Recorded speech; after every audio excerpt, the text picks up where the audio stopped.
Okay, start करते हैं physics. और फिजिक्स में हम लोगों ने लास्ट लेक्चर में वर्क अपॉन टाइम यानी पावर के बारे में पढ़ा था, और पावर से रिलेटेड जितने भी फॉर्मूलेस थे, जितने भी क्वेश्चंस थे, वो हम लोगों ने सॉल्व कर लिए थे। अब हम लोग चलते हैं, आज हम पढ़ेंगे मोमेंटम। इसके बारे में मोमेंटम सुना है ना? मोमेंटम, मोमेंटम को हिंदी में कहते हैं संवेग। संवेग, ठीक है। पहले मोमेंटम का फॉर्मूला समझो।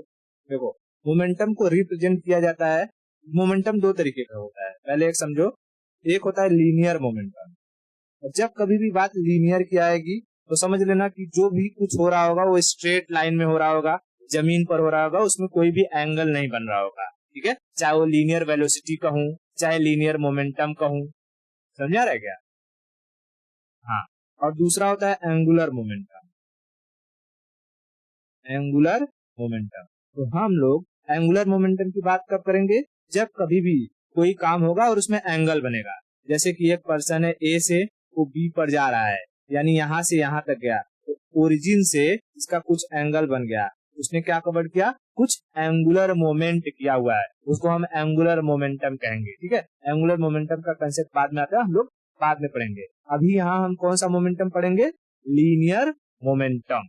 लीनियर मोमेंटम, ठीक है। तो देखो, लीनियर मोमेंटम को रिप्रेजेंट किया जाता है पी से। किससे? पी। पी को हम कहते हैं लीनियर मोमेंटम। मोमेंटम, ठीक है, लीनियर मोमेंटम। और इसका फॉर्मूला जो होता है, P is equal to mass into velocity. Mass into velocity. कहना क्या चाह रहा है? देखो, अगर कोई भी ऑब्जेक्ट है, जैसे तू है, ठीक है, तू है, बनाता हूँ तेरे को, ठीक है, ये तू है, तेरा कोई ना कोई मास होगा, मास होगा। मान ले तू अभी इस ए पॉइंट पर है और तूने ए पॉइंट से कहां पर मूव कर लिया? बी पॉइंट पर, है ना। ए पॉइंट से बी पॉइंट पर तूने मूव कर लिया। अब तेरे अंदर आ गई है वेलोसिटी।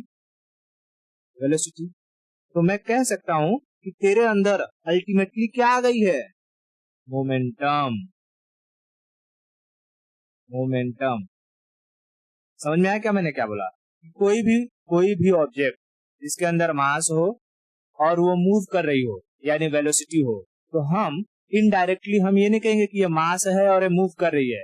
हम इनडायरेक्टली क्या कह सकते हैं? ये मोमेंटम में है।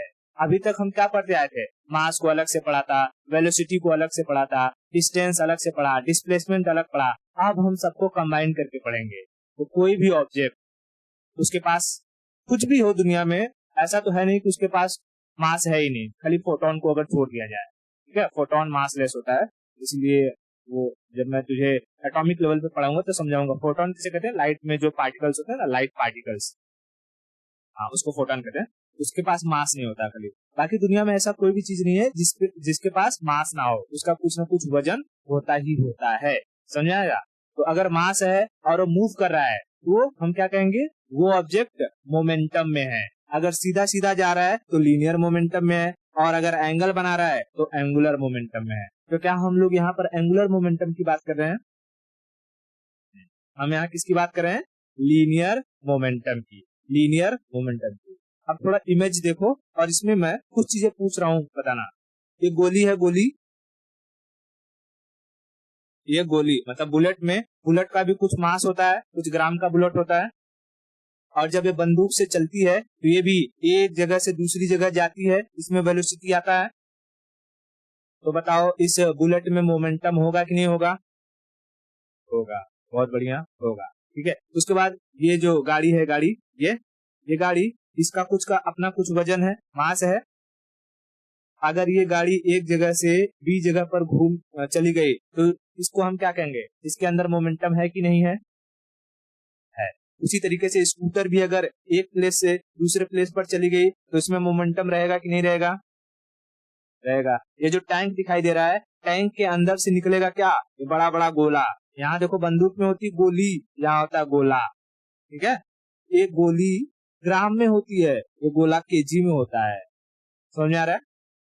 हाँ, तो ये जब गोला यहाँ से निकलेगा तो इस गोले में भी क्या रहेगी, एक मोमेंटम रहेगी कि नहीं रहेगी, है ना। हाँ, तो मोमेंटम क्या होता है ये समझ में आया क्या मोटे मोटे तौर पे? बताओ, अगर कोई पूछेगा कि अच्छा लीनियर मोमेंटम क्या होता है तो कैसे बताओगे?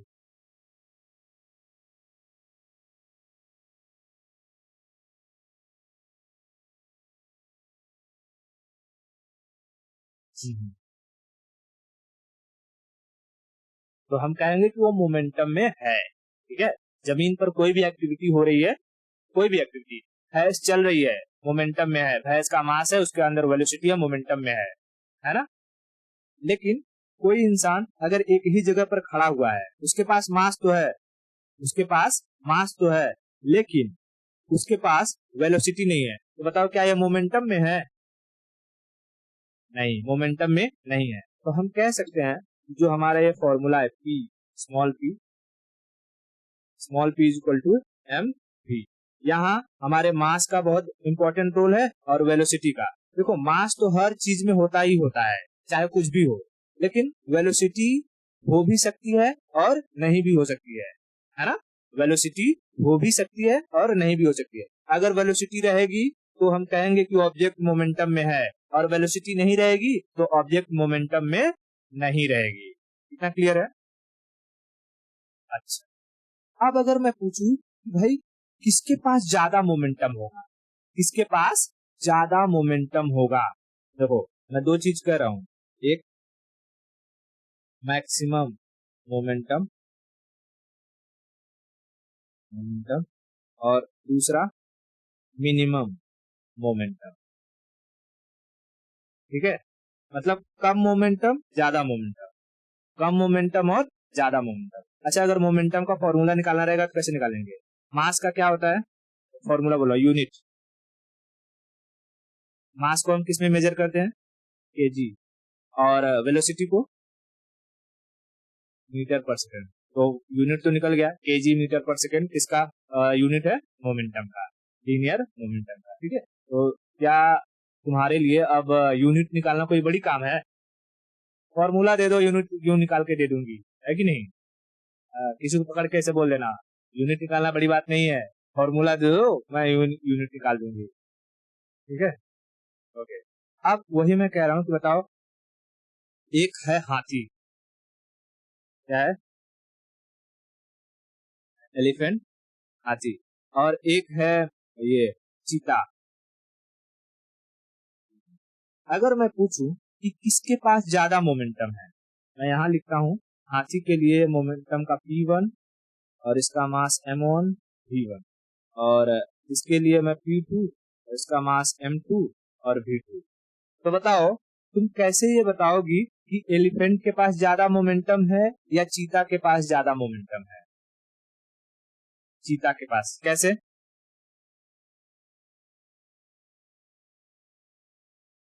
हाँ, यहाँ पर यहाँ पर चीता की वेलोसिटी ज्यादा है, इसके लिए इसका मोमेंटम ज्यादा है। यहाँ पर एलिफेंट का जो वेलोसिटी कम है, इसके लिए इसका मोमेंटम कम है। या एक चीज और हम कह सकते हैं, जो एलिफेंट है उसका मास बहुत ज्यादा है ना, मास बहुत ज्यादा है। और जब मास बहुत ज्यादा रहेगा तो धीरे धीरे थुलुल थुलुल थुलुल करके चलेगी। यानी अगर किसी ऑब्जेक्ट का मास बहुत ज्यादा है तो उसकी वेलोसिटी कम होगी, और अगर मास कम है तो वेलोसिटी ज्यादा होगी, है ना, वेलोसिटी ज्यादा होगी। कितना क्लियर है?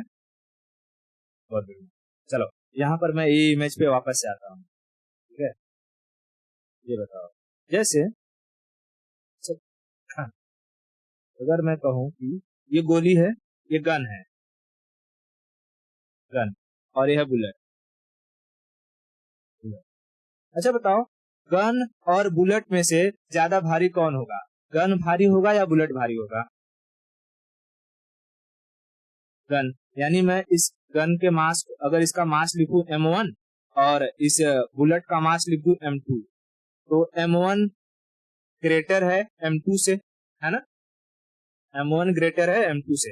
अच्छा, जब गोली चलेगी तो बंदूक भी अपने आप में पीछे थोड़ा सा खसकेगा कि नहीं खसकेगा?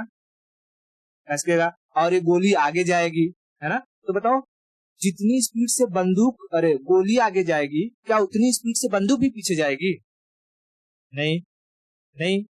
तो मैं कहूं अगर इसकी वेलोसिटी v1 है और इस बंदूक की वेलोसिटी v2 है, ठीक है, v2 है, ठीक है, v2 है, तो सॉरी मैं यहाँ ऐसे कर देता हूँ, अगर इसके लिए m1 लिया हूं तो v1 और वो भी एक ही जगह से लेता हूँ ना। मैंने अगर बंदूक का मास m1 रखा है तो मैं कह देता हूँ इसकी वेलोसिटी v1 है, और इसका मास गोली का मास मैंने m2 रखा है तो मैं कह देता हूँ कि इसकी वेलोसिटी v2 है ना? समझ आ रहा है क्या?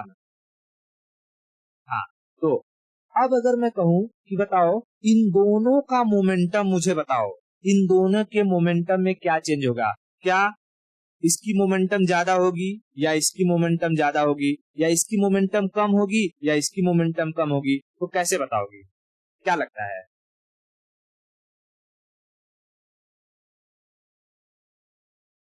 ऐसा लगता है ना कि बुलेट का मोमेंटम ज्यादा होगा और गन की मोमेंटम कम होगी, ऐसा हमको लगता है। लेकिन असल जिंदगी में फिजिक्स कहता है दोनों का मोमेंटम बराबर होगा, दोनों का मोमेंटम बराबर होगा। और मैं समझाता हूँ कैसे। देखो, कह रहा है कि कंसेप्ट को मत भूलो, ठीक है? क्या कह रहा है? कंसेप्ट को मत भूलो। देखो, जैसे कि मान लो ये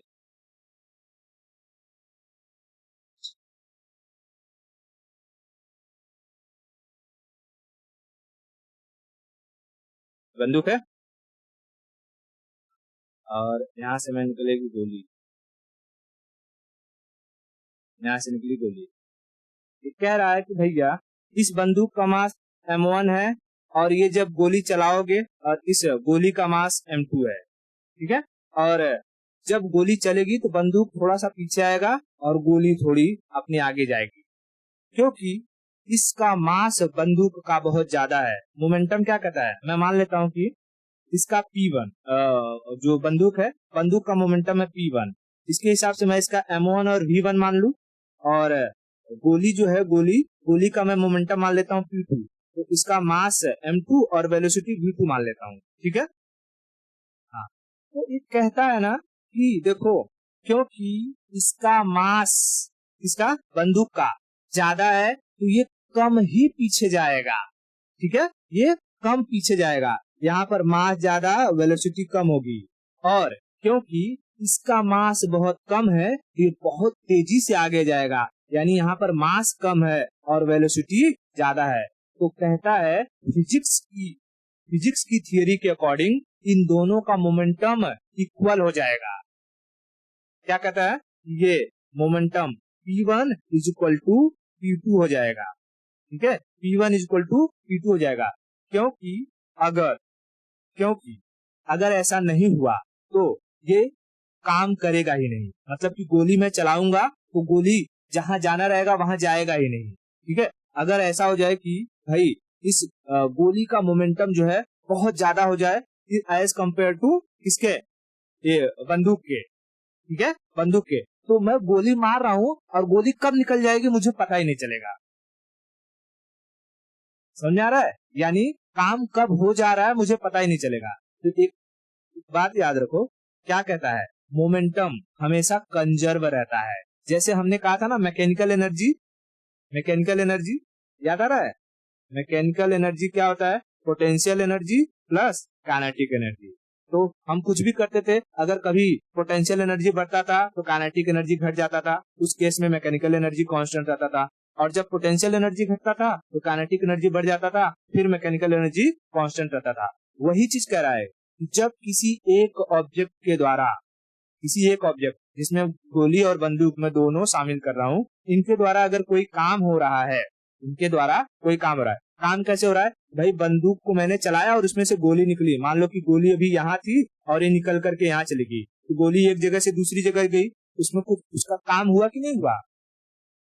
हाँ, तो अगर कोई ऑब्जेक्ट है उसके द्वारा काम हो रहा है तो वो काम के दौरान दोनों का मोमेंटम कंजर्व रहेगा। क्या रहेगा? कंजर्व रहेगा, ठीक है? कैसे कंजर्व रहेगा? कि एक का मास ज्यादा रहेगा तो वो कम पीछे जाएगा और एक का मास कम रहेगा तो वो ज्यादा आगे जाएगा।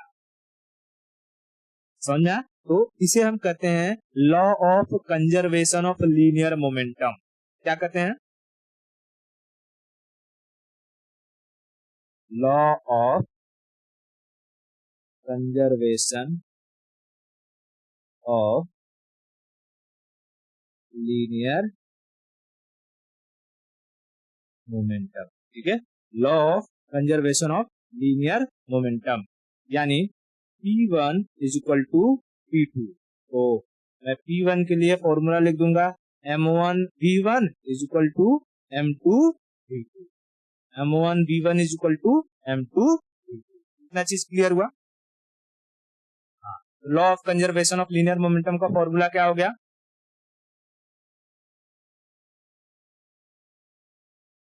M1 V1 is equal to M2 V2। और अगर कोई पूछेगा कि लीनियर मोमेंटम का फॉर्मूला क्या है, तो mv, mass into velocity, mass into velocity. इतना क्लियर हुआ? अब देखो इसमें कैसे सवाल देता है, ठीक है, क्वेश्चन कैसे पूछता है।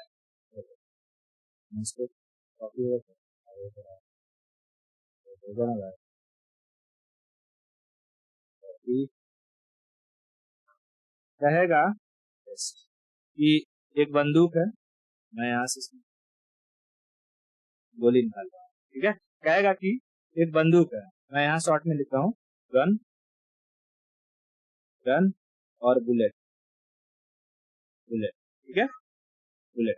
कहेगा कि एक बंदूक है जिसका मास है, मास है मान लो कि 10 kg, मास कितना है? 10 kg। और एक बुलेट है, उसका मास है 10 ग्राम, 10 ग्राम। जब बंदूक को चलाया जाता है, व्हेन बुलेट्स फायर और गन फायर, तब इसकी जो बुलेट है उसकी वेलोसिटी हो जाती है 300 मीटर पर सेकेंड। तो बताओ बंदूक की वेलोसिटी कितनी होगी? समझ में आया क्या? हाँ हाँ, समझ में आया? क्वेश्चन समझ में आया?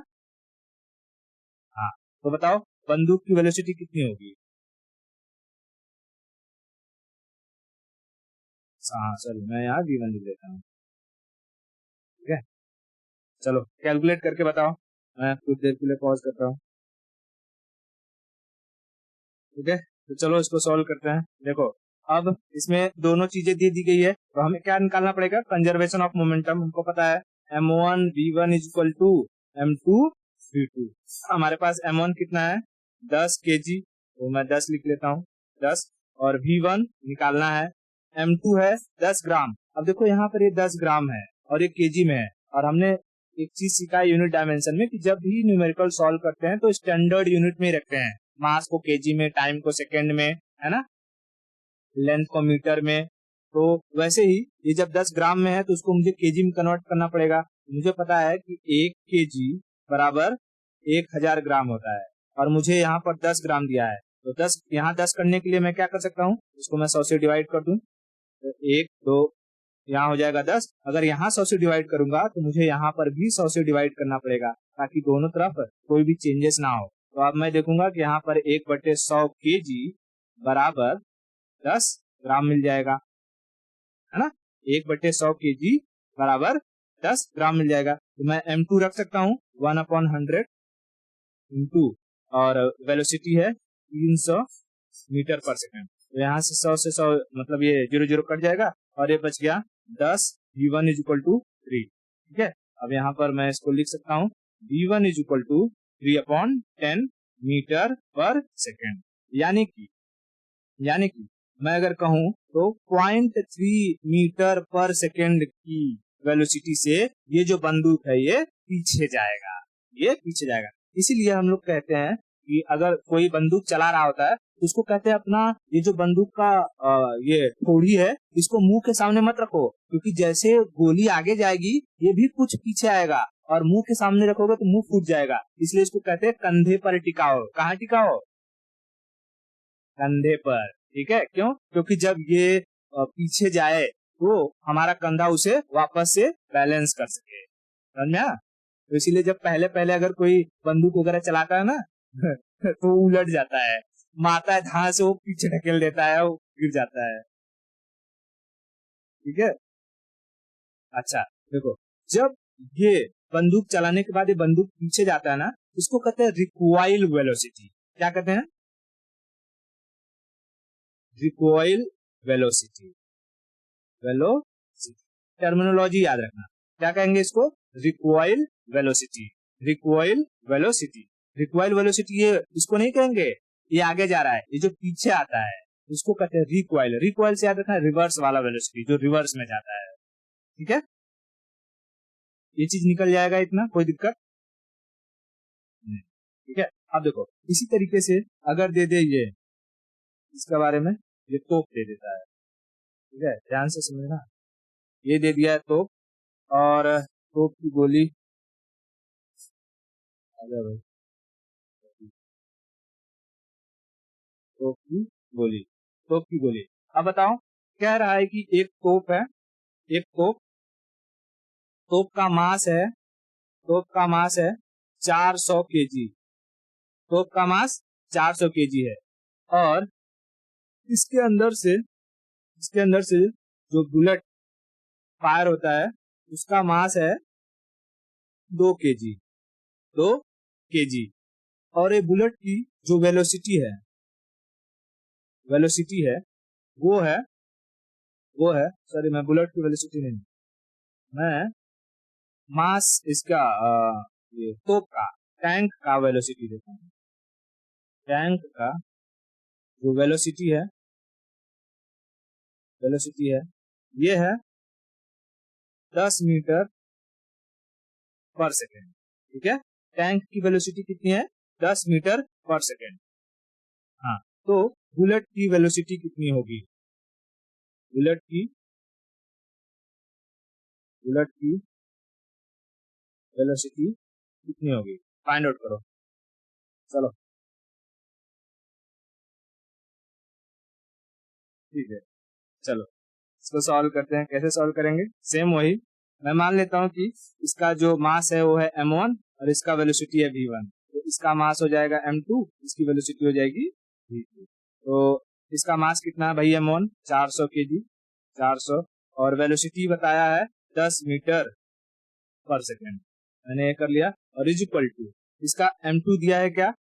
इसका, हाँ 2 केजी, 2, और कह रहा है कि इसका वेलोसिटी निकालो। तो सिंपल सी बात है, ये हो जाएगा 4000 is equal to 2v2।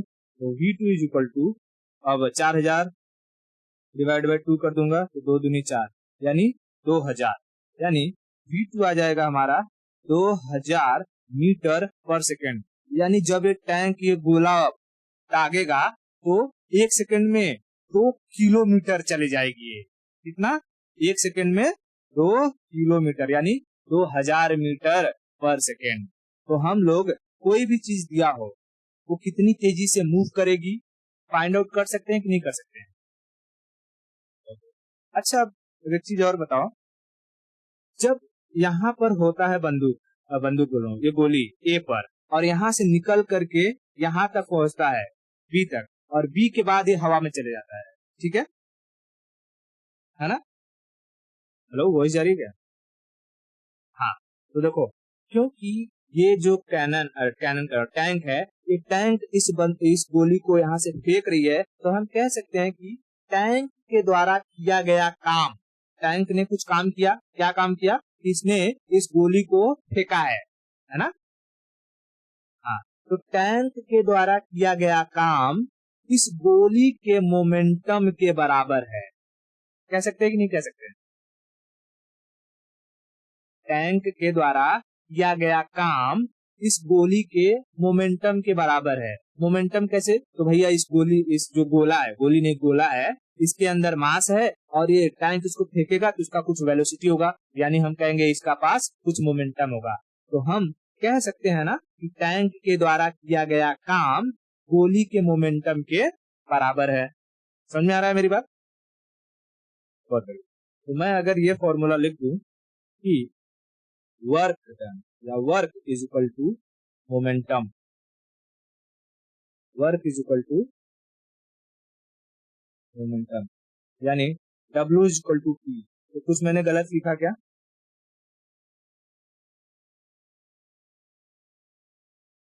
Work is equal to momentum, यानी W is equal to P। तो कुछ मैंने गलत किया क्या? जैसे अगर फिर से अगर कुछ समझना है तो मैं अगर कहूं,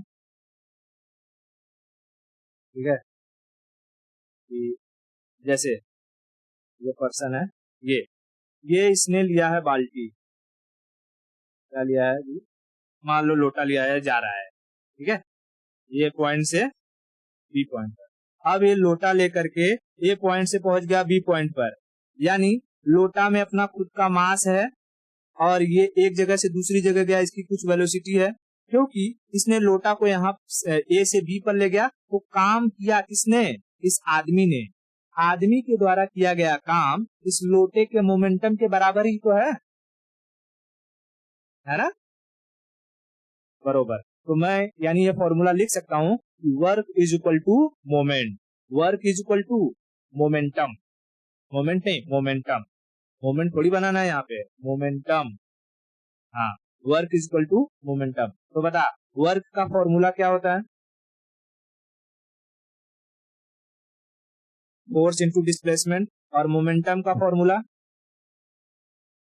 एम वी, यानी मैं ये लिख सकता हूं force F D is equal to M V, F D is equal to M V. इतना क्लियर है क्या?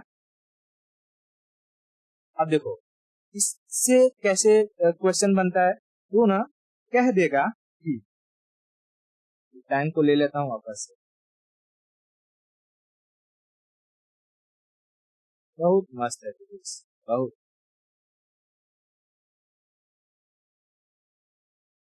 अरे ना, कहेगा कि क्या कहेगा कि एक जो ये है बुलेट है, इसका टैंक का बुलेट, टैंक बुलेट है, ठीक है, उसके और टैंक और बुलेट मैं यहाँ लिख देता हूँ पहले, उसके बाद क्वेश्चन बताता हूँ। टैंक एंड बुलेट से रिलेटेड, टैंक एंड कहेगा कि 100 न्यूटन का फोर्स लगाकर, सवाल समझना, by applying 100 Newton force a tank fire bullet having mass 4 kg moving with velocity 300 meter per second, then find the length of tank।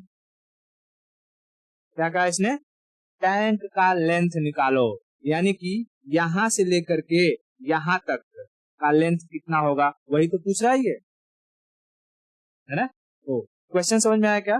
कह रहा है कि टैंक के द्वारा 100 न्यूटन का फोर्स लगा करके एक गोली है जिसका वजन है 4 केजी, तो 300 मीटर पर सेकंड की स्पीड से फायर की जाती है। तो बताओ टैंक का लेंथ कितना होगा? टैंक का लेंथ, अरे बाप रे बाप, निकाल लिया तूने, वाह। टैंक का लेंथ तुमने कह दिया 12 मीटर, तो देखो निकालते हैं। अब हमने देखा कि भाई लेंथ निकालना है, यानी कि गोली जितना डिस्टेंस ट्रेवल की है इस टैंक के अंदर वही उसका लेंथ है ना? उसके बाद क्योंकि इसके बाद तो गोली बाहर चली जाती है तो लेंथ रहेगा नहीं, तो हम कहेंगे ये जो टैंक है, टैंक ने गोली को यहाँ से फायर किया और बी तक गोली गया, तो ए से बी तक जाने में उसने कुछ काम किया, यानी वर्क बराबर इस गोली का मोमेंटम। और हमने देखा कि वर्क का फॉर्मूला अभी पीछे हमने देखा कि force into displacement is equal to M V, और ये जो फोर्स है दिया है 100 न्यूटन, और ये डिस्टेंस ही पूछा है। डिस्टेंस कौन सा है? पॉइंट ए से लेकर के बी के बीच की दूरी ही डिस्टेंस या लेंथ को बताती है, किसके? टैंक के, ठीक है, टैंक के। अब उसमें ये मत जोड़ने लगना कि अरे टैंक तो यहाँ से शुरू होता है, भाई वहां से शुरू होता है, उसका बेस बेस है, सब छोड़ दो। गोली कहाँ से कहाँ तक मूव कर रही है, ठीक है, गोली कहाँ से कहाँ तक मूव कर रही है, वो उसका एक्चुअल लेंथ होता है, समझा? ओके, तो हम यहाँ पर डी वैसे ही रखेंगे, हमें वही डी निकालना है, इंटू डी इक्वल टू, गोली का मास है 4 kg और वेलोसिटी है 300 मीटर पर सेकेंड, ठीक है, 300 मीटर पर सेकेंड। तो यहाँ से 100 ये ऐसे कैंसल आउट हो जाएगा, 0 0 से कट जाएगा, और ये डिस्टेंस आ जाएगा, डिस्टेंस 4 इंटू 3 यानी 12 मीटर, 12 मीटर। यानी हम कहेंगे यहाँ पॉइंट ए से लेकर के पॉइंट बी तक जो ये टैंक का लेंथ है वो 12 मीटर का है। कितने मीटर का? 12 मीटर का है। Are you getting my point? एकदम कंसेप्ट क्लियर हो रहा है क्या? बहुत बढ़िया, बहुत बढ़िया। अच्छा, एक बात बताओ, जैसे ये कार है, ठीक है, कार है और ये एक स्कूटी है। कोई अगर महिला इस स्कूटी को लेके आ रही है, ठीक है, यहाँ पर तो ये बैठ के चला रहा है, ठीक है, यहाँ पे अंदर बैठा हुआ है, ये चला रहा है, उसको इधर लेके जा रहा है, और कोई महिला है ये इसको इधर लेके आ रही है। अगर दोनों में टक्कर होता है, दोनों में टक्कर होता है, तो कौन छिटा जाएगा? स्कूटी वाली छिटा जाएगी, है ना? क्यों छिटा जाएगी स्कूटी वाली? इसका मास कम है, और ये आएगी, जब मास कम है तो इसकी वेलोसिटी ज्यादा रहेगी, है ना, वेलोसिटी ज्यादा रहेगी, और इसका मास ज्यादा है तो इसका वेलोसिटी कम रहेगा। तो जब ये दोनों टकराएंगे, क्योंकि इसका मास ज्यादा है तो इसका मोमेंटम, इसका मोमेंटम ज्यादा हो जाएगा, है ना, मोमेंटम ज्यादा हो जाएगा, और इसका मोमेंटम कम रहेगा। तो जब ये टक्कर मारेगा तो ये जा करके इसको लड़ेगी और ये छिटा जाएगी, पूरी तरीके से ये छिटा जाएगी। तो ऐसे इसमें भी ऐसे क्वेश्चन पूछ देता है कि वही सेम चीजें जैसे मैंने बंदूक और बुलेट वाली कही, कि एक कार है, वो कार का मास कुछ दिया है, वो कुछ वेलोसिटी से आ रही है, और सामने से एक स्कूटी है, उसका मास है। तो बताओ, जब एक कार और स्कूटी का टक्कर होगा तो स्कूटी कितनी स्पीड से छिटाएगी, मतलब कितनी स्पीड से वो दूर भाग जाएगी टक्कर के बाद, समझा? तो ऐसे अगर क्वेश्चन देगा तो हम लोग देख करके निकाल सकते हैं कि नहीं निकाल सकते हैं? निकाल सकते हैं। अब देखो एक और तरीका क्या पूछता है, ठीक है, एक और तरीका क्या पूछता है। मान लो एक ये बॉल है और एक दूसरा बॉल है, ठीक है, हमने इसको फेंका इधर से और इसको फेंका इधर से, ठीक है, ये इसका मास m1 है, इसका मास m2 है। ये दोनों बॉल ऐसे हैं कि जब आपस में टकराते हैं ना तो चिपक जाते हैं आपस में, समझ आ रहा है क्या? आपस में चिपक जाते हैं।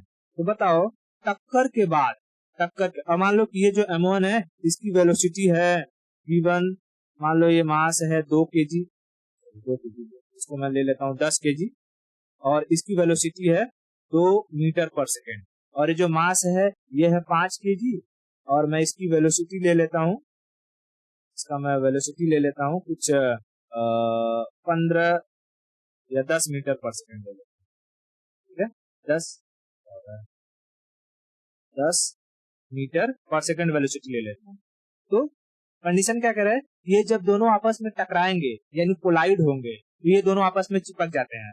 तो कहेगा कि बताओ कोलिजन के बाद इनका स्पीड क्या होगा, कोलिजन के बाद इनकी वेलोसिटी क्या होगी, या कोलिजन के बाद इनका मोमेंटम क्या होगा।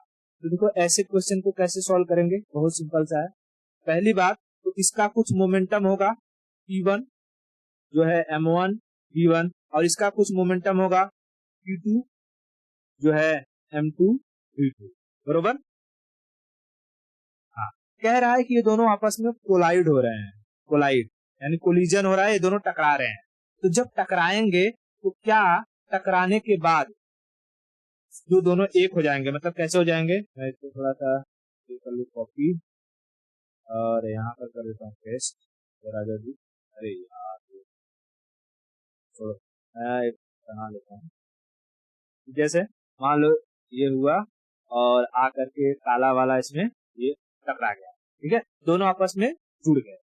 जब जुड़ गए दोनों आपस में, तो बताओ क्या ये वाला जो गोला है एक बड़ा सा गोला बन जाएगा, इन दोनों का जो मास रहेगा आपस में ऐड हो जाएगा, तो इनकी वेलोसिटी क्या v1 से कम होगी या v2 से ज्यादा होगी? लॉजिकली सोच के बताओ। ये वाले की ये वाले की जो कंजर्व होगी, वेलोसिटी कैसे कंजर्व होगी? लगता है मोमेंटम मोमेंटम कंजर्व रहता है, वो सही बात है, मोमेंटम कंजर्व रहता है, लेकिन ऐसी सिचुएशन में कैसे मोमेंटम निकालेंगे? अभी तक हम मोमेंटम निकाल रहे थे किसी चीज के जरिए, एक चीज अलग हो रही थी, है ना, जैसे बंदूक से गोली अलग हो रही है, तोप से गोला अलग हो रहा है, कोई गाड़ी है, छोटा गाड़ी है, उससे बड़ी गाड़ी आके टकरा रही है तो इधर उधर खिंचा जा रहा है। लेकिन अभी ऐसा सिचुएशन है कि दोनों आकर के आपस में चिपक जा रहे हैं, तब इनका मोमेंटम कैसे निकालेंगे? पहले मैं समझा देता हूँ कंसेप्ट, फिर समझो। देखो ऐसी सिचुएशन में हम कहते हैं भाई जब एक P1 है, ठीक है, मैं इसको, एक गोला इधर है और एक गोला इधर है, ये इधर से आया, ये इधर से आया, इसका मास है m1, इसका मास है m2, इसका वेलोसिटी है v1, इसका वेलोसिटी है v2, ये दोनों कोलाइड होंगे और आपस में चिपक जाएंगे, तब कहेगा कि एक नया मोमेंटम बनेगा। देखो इसका मोमेंटम है p1, इसका मोमेंटम है p2, लेकिन जब ये दोनों कोलाइड होके चिपक जाएंगे तब इनका मोमेंटम बनेगा p3, इनका मोमेंटम बनेगा p3। तो कहेगा ये p3 जो इक्वल है p1 प्लस p2 के। क्या कहा इसने? ये जो p3 है ये इक्वल है p1 प्लस p2 के। तो इसका फॉर्मूला कैसे बनेगा? तो कहेगा कि देखो पहले तो जो p1 है, p1 का फॉर्मूला हमको पता है रहेगा भैया m1 v1, ठीक है, प्लस p2 का फॉर्मूला हो जाएगा m2 v2, ठीक है, m2 v2। लेकिन जो p3 है, p3 में क्योंकि ये दोनों गोला आपस में चिपक गए हैं, इन दोनों का मास ऐड हो जाएगा, तो m1 plus m2 into v3 और एक नई वेलोसिटी निकल के आएगी, और इसका ये जो इस गोले का वेलोसिटी रहेगा इससे जो m1 है, ठीक है, m1 ना तो इसके बराबर होगा ना तो इसके बराबर होगा, इन दोनों की वेलोसिटी के बीच में होगा, मतलब थोड़ा ज्यादा हो सकता है, ठीक है, थोड़ा ज्यादा। जैसे कि अगर अभी इसको एग्जांपल से समझो तो समझ में आ जाएगा तुरंत।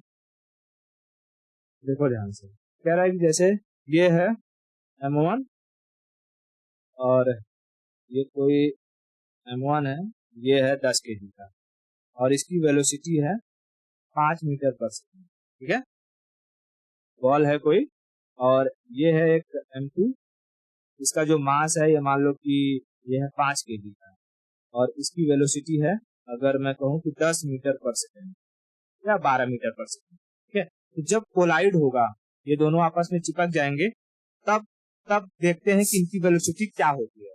तो हमने देखा कि भाई हमारे पास फॉर्मूला है कि m1 v1 plus m2 v2 is equal to m1 plus m2 into v3, ठीक है। तो यहाँ पर हम निकालेंगे m1 कितना है भाई 10 और v1 है 5, प्लस यहाँ m2 कितना है 5 और v2 है 12, is equal to m1 m2 को जोड़ दो, तो m1 है 10 प्लस m2 है 5, इज इक्वल टू हमें v3 निकालनी है, v3 निकालनी है।